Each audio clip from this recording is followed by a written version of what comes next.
नमस्कार, नम्रतास किचनमध्ये आपलं स्वागत आहे।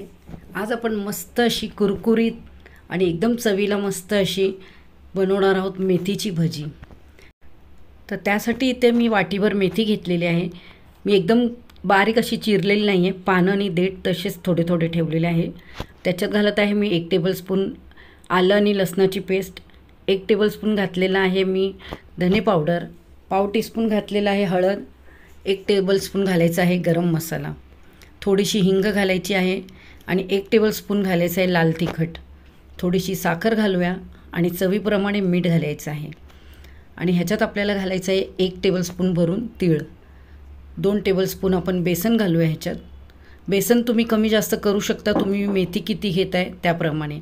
आता हे मिक्स करूया आणि ह्याच्यात थोडंसं पाणी घालून भजीसाठी जसं आपण पीठ भिजवतो तसं भिजवायचं आहे।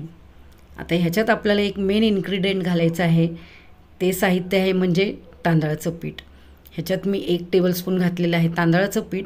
आता हे सर्व मिक्स करून घेऊया आणि तेल तापलेलं आहे, मीडियम फास्टवर आपण हे चांगलं कुरकुरीत असे तळून घेऊया। एकदम फास्ट नाही ठेवायचं, स्लो ठेवूया आपण। बघा छान अशी कुरकुरीत आपली भजी तयार झालेली आहे आणि इतकी चवीला छान लागते आणि तुम्ही अर्धा तास अगोदर जरी करून ठेवली तरीही तशीच कुरकुरीत राहते। तुम्हाला ही रेसिपी कशी वाटली ते मला कमेंट करून सांगा व आपला चॅनल नम्रतास किचन ह्याला लाईक शेअर सबस्क्राईब करा।